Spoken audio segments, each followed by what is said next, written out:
د ماشوم د جوړېدو خو دا ځای دی، نو دې ته اکټاپیک پریګننسي ویلی شي. دا فیل ده، دا ناکامه پریګننسي ده. اوس ګوره دا 1 کروڑ سپمز دی دا په دې باندې ورننوځي. بس داسې وایي چې فلینکوچونه دي، 1 کروڑ فلینکوچونه دي د اډې نه ووتو. شنګ په شاته شیشې باندې لیکلي دي شنګ بے وفا جانان، شنګ پشاور ټو مانسیرا، شنګ زال لاد ملشا، شنګ ما کی دعا جنت کی ہوا. جی بسم الله الرحمن الرحیم. سم ابراهیم افیشل یوټیوب چینل کې تاسو ته هر کله وایو مونږه سپمز تیار کړیو. ټیک شو چې سپم څنګه راوځي او چې بل خوا چې کومه اګی ده یعنی اوم دی هغه هم تیار کړی و چې هغه څنګه راوځي. اوس مونږ د دې ځنه د سپمز ورپریدو د فیمیل ریپروډکټیو پارت کې د سپمز ورننه کوو، ګورو چې د مزل څنګه دی. دا ډېر سخت مزل دی، تاسو ته ما الریډي ویلیو چې زموږ ډېر خلک ډېر ملګري چې کوم دي هغه یورپ ته د دې ځنه په ایلیګل لارو باندې ځي، په مختلفو ځنګلو په نهرونو په سیندونو باندې اوړي. بالکل دا دغه قسم مزل دی. ګورې به تاسو ته دا د فیمیل ریپروډکټیو پارت دی، د ویجاینا نه به سټارټیږو. په دې علاقو کې یو اګی پراته ده، یا په دې ځای کې پراته ده، یا په دې ځای کې پراته ده. ګورې ښه په آسان انداز کې مونږ د دې ځنه د سپم ورننه کوو او دغه ځای ته رسوو.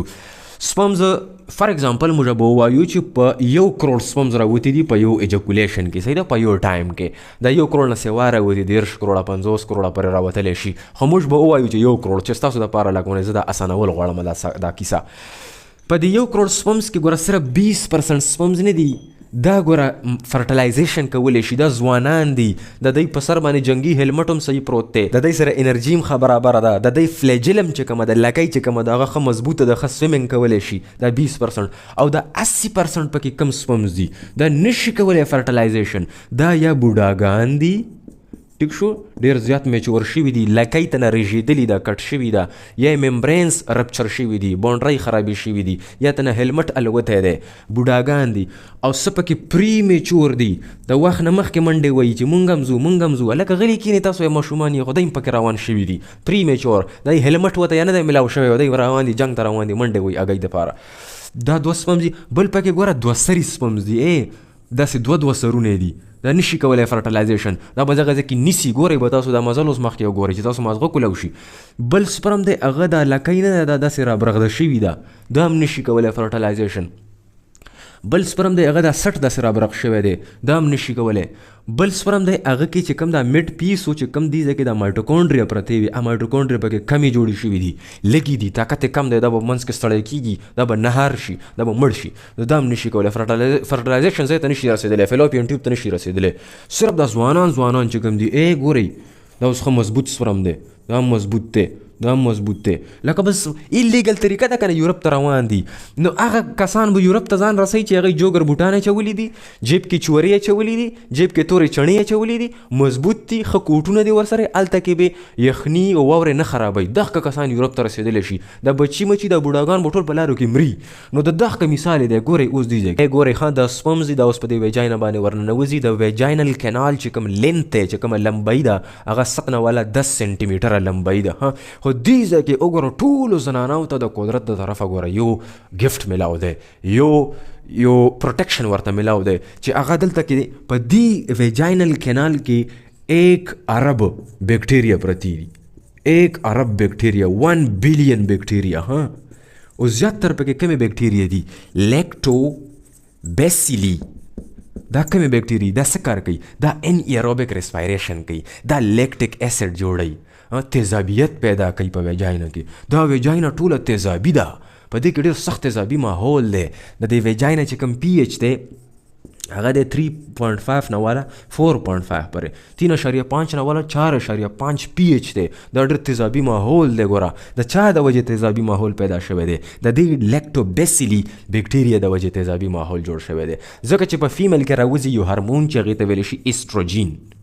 دغه هارمون چې کله دې علاقو باندې راشي، په دې باندې بایندنګ وکړي، نو دې ځای کې ګلایکوجن لیول سیوا کړي. ګلایکوجن تاسو ته ما دا خبرې کړي دي که نه؟ ګلایکوجن تیرو د 100 روپو نوټ او 2 روپۍ والا هغه خبره ده، انسولین خبره ته رالمه. ګلایکوجن، دغه ګلایکوجن به اوس دا لیکټوبیسیلس استعمالوي به طور خوراک، او دغه لیکټوبیسیلس به څه شی جوړوي؟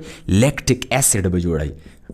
اسید جوړ شو، تیزاب جوړ شو، نو دا علاقه ټوله تیزابي شوله.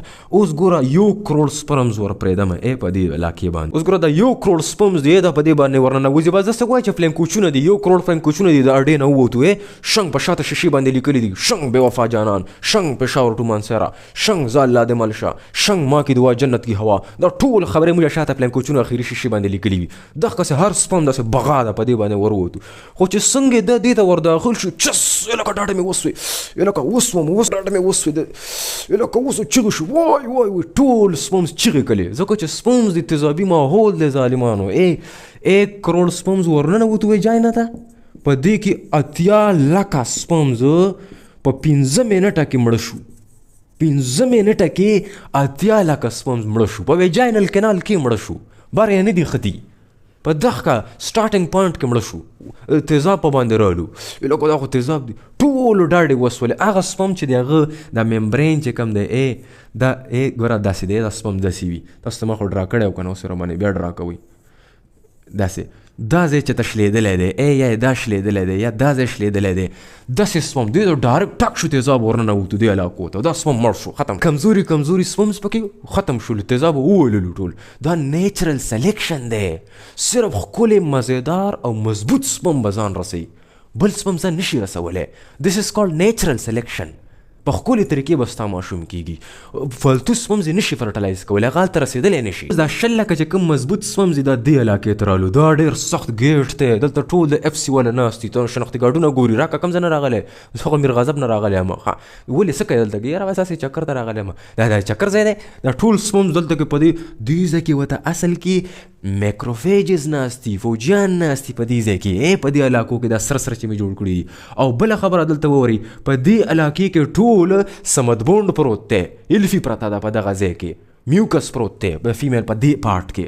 او دا میوکس اوس دا ډیپینډ کوي چې دا ملاپ په کم ریزو باندې شوی دی، په کمو ریزو کې شوی دی. په زنانه کې 10-12 ریزې ډېرې قیمتي دي، په هغه ریزو کې دا علاقه چې کومه ده دا واټري وي، اوبه وي دغه ځای کې. په نورو ریزو کې دا اوبه نه وي، ګوره دا سخت میوکس وي، دا سمدبون دي. په دغه ځای کې سپمز نشي ننوتلی. په دغه باندې بیا خبره کوو چې کله موږ منسټرال سایکل پوره وایو، دغې کې به دا خبرې ټولې راځي. خو چې کله څنګه دا سپمز دې ته ورننوځي، دا ټوله واړه د بوډاګان مزید چې کوم کمزوري سپمز دي هغه په دې ځای کې ګیر شي ټول په دې سمدبونډ کې. دا یو بل ته به چغې وایي، دا بوډا باباګان پکې چغې وایي. بره ځوانان خو ته نه داسې وختو ټوله په څه باندې کومندان رالو، ونیسئ راتاو شئ ته نه راتاو شئ. ټول هغه د فوجان FC والا ټول دې ځای کې ناست دي. دا به دا سپمز نیسي، په دې به حمله کېږي. اوس ډېر سخت دلته کې مړي وشي. دا باباګان سپمز چې کوم دي دا د ځوانانو سپمز ته اوازونه کوي، یا بچه دې ځنه مې وباسه لاس راکه، یا بچې لاس راکه که نه خټکي دې راسره دړی نشم وړلی راکه. بابا خپل کار کوو، موږ خپله منډه وو، موږ ته ځای نشته، شاته بس کومندان روان دي. دا نه پرېږدي فوجیان یې دلته نه پرېږدي میکروفیجز. دغه دې ځای کې ډېر سخته حمله په دې ځای کې وشي او تقریبا 15 لکه کسان په دې ځای کې ونیول شي. په دې علاقې کې څو کسان پاتې شو؟ 15 لکه کسان پاتې شو. خبره کولاو ځای ته لاړه، بچهدانۍ ته لاړه. دې ته ویلی شي یوټرس. د یوټرس 3 پردې دي، انډومیټریم، مایومیټریم، پیریمیټریم. صحیح ده. دا سور چې کوم دی دا انډومیټریم دی، د نننۍ حصه ده. دې ځای ته خبره راله 15 لکه کسان راورسېدو، ځوانان چې په لیاره چڼې چورې مخوري، ځکه طاقت یې کمیږي. دې علاقو ته چې راورسېدو سپمز، دې ځای ته سپمز رالو. ټیک شو. دلته کې اوس د سپم سره معمولي غوندې مدد کېږي، لکه چې ستړي شو غریبانو سلګۍ وي په ځنګلو راوړېدو په سیندونو. دا یوټرس په خپله لږ راوچت کړي، معمولي ډېر نه. ځکه چې دا کار چې کله شوی دی نو دې کې خو مینه هم شامله ده که نه. او د مینې په دوران کې په ښه موډ کې اکسیټوسین راځي که نه لاندې. دغه اکسیټوسین دې علاقو ته راغلی دی، په دې علاقو باندې لګېدلی دی. او دا علاقو ته د انډومیټریم ته څه شی کوي؟ کنټریکشن ورکوي، چې تاسو کنټریکټ شئ. او چې دا څومره داسې کنټریکټ کېږي نو دا سپمز ورسره اوچت ځي، په برابره ځي دا سپمز. نیم داسې لاړو. اوس دلته کې یو خبره بله وورئ، اوري چېرته پرته ده؟ اوري اګۍ چېرته پرته ده؟ اګۍ په دې علاقې کې پرته ده، یا په دې علاقې کې ده. او که دې کې نه وي نو بیا به دې کې خو به یو ځای کې وي، ډېر کم چانس وي چې د دواړو کې راوتې وي. دې علاقې ته چې کله د اګۍ راغلي ده نو دې ګوره سپری لګولي ده. اګۍ کیمو ټکسز دا ټکی یاد کوي، کیمو ټکسز. د دې نه کیمیکل دی دا ځان نه داسې پیپټایډز خارجوي، نه دغه پیپټایډز بوی راځي دې علاقو ته، او سپمز چې دې ځای ته راورسي په دې باندې بوی ولګي. هلکه بوی نه ده ما ته هم راځي. په دې یوټرس په دې دیوالونو ګوره بیا فوجیان ناست دي، مایکروفیجز دلته هم ناست دي، نو په دې ځای کې هم بلا سپمز ونیول شي. صرف 2 والا 3000 2.5 زر دومره سپمز ګوره دې ځای ته راورسي. 1 کروڑ سپمز د دې ځای نه داخل شي، او دلته صرف 1000 سپمز راورسېدو، نور ټول په لاره کې مړه شو. او دلته چې دا کم سپمز راورسېدو اوس دا ډېر تنګ ځای دی، دا ځای او دا ځای دا ډېر تنګ دی، دې ته ویلی شي یوټیرو ټیوبل جنکشن UTJ. دا ډېر دا چک پوینټ دی، په دغه ځای کې بیا ونیسي دا سپمز ټول دغه ځای کې ودرېدلو، دې ځای کې به اوس بیا سلیکشن کېږي، هر سپم نه به تپوس کېږي کوم ځای نه راغلی، راکه شناختي کارډ بیک کې داسې دي، ټوپۍ اوچته کړه، ټول سپمز دې ځای کې تپوسونه وشي د هر سپم نه. دې ته کیپیسیټیشن ویلی شي.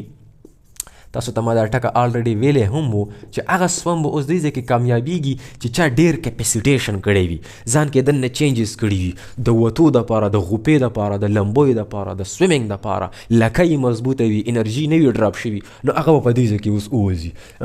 داسې 500-600 زر سپمز په دې ځای کې علاقې کې روان شو، د ایستمس نه پاس شو، دې علاقې ته ایستمس ویلی شي. او بیا داسې روان دي دې ځای ته راورسېدو، نو هګۍ په دې ځای کې پرته ده، یا په دې ځای کې پرته وي یا په دې ځای کې پرته وي. دې ځای ته ویلی شي امپولا.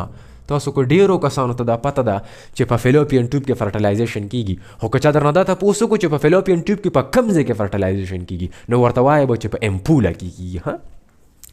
امپوله کې به اوس دلته کې فرټیلایزیشن کېږي د یوې هګۍ نه. دا یوه هګۍ ده، دغه دا ځای به غټ کړو، دا یوه هګۍ شوه، دې ته 50 سپمز ورسېدو، داسې لمبو یې وویل لکه دکي څه ته وایي، زه نه وایم دکي، یاره دا بل سړی وایي، یو بل ته دکي ورکوي دلته کې، دا دې نه تاویږي را تاویږي. اوس به کوم سپم ورننوځي او څنګه به ورننوځي، دا خو صرف یو سپم پرېږدي ځان ته، دا خو دې ځای نه ورته چیغې وایي لکه یو کس دا د ټول یو بل ته دکي ورکوي. نو دا میټینګ به څنګه کېږي، دی به یو بل سره دا فیوژن به څنګه کېږي، دا به سبا لیکچر کې وایو په ډیټیل کې. دا ډېر سخت میکانیزم دی، هګۍ به دننه 2 کارونه کوي، دا به دروازه بندوي بیا چې کله سپم ورننوځي، دا ډېر سفیسټیکیټډ میکانیزم دی. دا ټاپک به سبا وایو، پریګننسي به سټارټو. خو یو خبره بله واورئ چې په کله نه ده په دې علاقو کې ټول ځنګل دی، ګوره دلته سیلیه پرتې دي، واړه ویښته دي، او دا ویښته داسې هغه کوي، داسې حرکت کوي داسې، نو دا د هګۍ ته دیکي ورکوي. دلته هګۍ د دې ځای نه دلته څنګه راغلې ده، په دغه دیکو باندې راغلې ده. د هګۍ سره خو لکۍ نشته ده، لکۍ خو د سپم سره ده، دا خو یو بال دی، سل دی، دا دغسې رغړي، دا په دې رغړېدو باندې راغلي ده په دې علاقې ته. دې سره صرف 40 ګنټې ټیم دی، که سپم ورته راغلو خو ټیک ده، که نه دا به ختمه شي. نو دې سره چې کله سپم راشي، کله هغه وشي فیوژن وشي، نو دا بیا داسې رغړي، دا به داسې روانه وي، په دغه سیل یې بیا رغړی، دا ویښته بیا رغړی. دا ډېر قیمتي سیل یې دي. دا سیل یې چې د کومې زنانه خراب وي، کله یو کار بل کېږي، یو پریګننسي وشي، لکه حمل وشي، خو په دې ځای کې دا هګۍ خو به دلته راغورځېږي که نه اوس 3 ورځې پاسه چې کله مونږ بیا هغه وایو پریګننسي وایو، خو کله د هګۍ په دې ځای کې شخه شي، ودرېږي، امپلانټیشن هم په دې ځای کې وشي. هغې ته ویلی شي اکټاپک پریګننسي. دا ټکی ولیکئ، اکټاپک پریګننسي. دا فیلډ پریګننسي ده، دا کامیابه پریګننسي نه ده، دا به مسکیریج به د دې کېږي، دا به ختمیږي. اکټاپک دا ماشوم په دې ځای کې جوړېدل شروع شي، ځکه پکې د کوم ځای باندې دا هګۍ پرته ده، په دې علاقو کې بس دا ماشوم جوړېدل شروع شي، دلته را نه شي، او د ماشوم د جوړېدو خو دا ځای دی. نو دې ته اکټاپک پریګننسي ویلی شي. دا فیل ده، دا ناکامه پریګننسي ده. یو کار بل هم کېږي، دا پریګننسي ټایپس کې به دا خبره وکړو، خیر دی. مولر پریګننسي، دا هګۍ خو راوتې ده، خو په دې هګۍ کې ګوره کروموسومز نشته دی، خالي ده، نل ایګ دی. نو دا نل ایګ سره چې کله هغه وکړي، سپم فرټیلایزیشن وکړي، سپم ورننوځي، نو لکه ماشوم نه جوړېږي، فیلډ فرټیلایزیشن دی. دې ته ویلی شي مولر پریګننسي. مولر په مولر کې فل هم دی او هاف هم دی.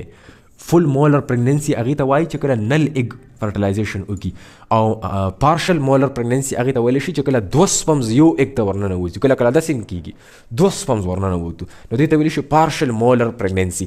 دا دې کې ماشوم نه جوړېږي، دا فیلډ دی. دا د سپمز ډېر سخت سفر دی، 13 کروړه 40 کروړه سپمز ورننوتو، په کروړونو دلته کې مړه شو، په کروړونو دلته کې مړه شو، په لکونو په کروړونو دلته مړه شو، په دې ځای کې ټول چک شو، په دې ځای کې چې چا کیپیسیټیشن کړی دی، څوک کامیاب دی، چې هلکۍ مضبوطه ده، هغه په دې ځای کې ورننوځي، هلته نه ورته کیموټکسس دي، هغه سپری لګولې ده، هغه پرفیوم د پسې دی ورخوشي وي، هغه ځای ته ځان رسوي. او دا امپوله ځای نه دی، دا امپوله چې کوم ځای کې فرټیلایزیشن به کېږي، په دغه کې امپوله ځای کې ګوره ترموجینیسس هم کېږي، ترموټیکسس. دغه ځای کې لغونه ګرمایش ډېر وي په دغه ځای کې، نو دا ګرمایش دا تپش دې ځای ته راځي، نو دا سپم دغه کې تپش پسې رواني، دغه علاقې ته رواني، دغه ځای ته کیموټیکسس او ترموټیکسس په دغه سټیمولس پسې دا سپمز رواني. صحیح ده، 50 سپمز راغلي، دا به سبا میلاوو، دې نه به دا یو سپمز هګۍ ته ننوځي، په کومه طریقه به ننوځي، د هګۍ ریاکشن به څه وي، دا به انشاءالله سبا لیکچر کې وایو. ټیک شو، دا لیکچر نمبر 6. سو سټی ټیون ټو سن ابراهیم افیشل.